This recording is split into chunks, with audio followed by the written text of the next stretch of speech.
Doctor, మా అబ్బాయికి urine లో బ్లడ్ వస్తుంది, దీన్ని క్యూర్ చేయొచ్చా? నమస్తే అండి. ఆల్పోర్ట్స్ సిండ్రోమ్ అనేది జెనెటిక్ డిజార్డర్.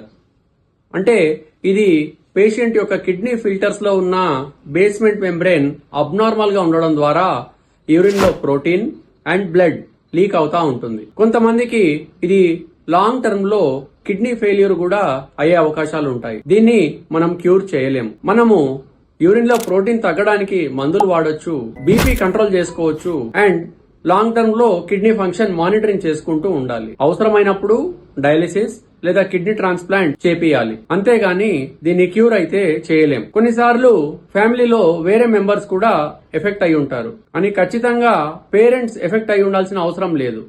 వాళ్లలో ఆ జీన్ ఉన్నప్పటికీ వాళ్ళు క్యారియర్స్ అయి ఉంటారు. అంటే ఆ డిసీజ్ వాళ్లలో మేనిఫెస్ట్ అవ్వదు, వాళ్ళ పిల్లలలో ఇది మేనిఫెస్ట్ అవుతుంది. మీకు ఆల్పోర్ట్ సిండ్రోమ్ లేదా మీ పిల్లలకు ఈ డిసీజ్ ఉన్నట్లయితే ఒక నెఫ్రాలజిస్ట్ ని కన్సల్ట్ చేసి వాళ్ళ అడ్వైస్ ఫాలో చేయండి. Thank you.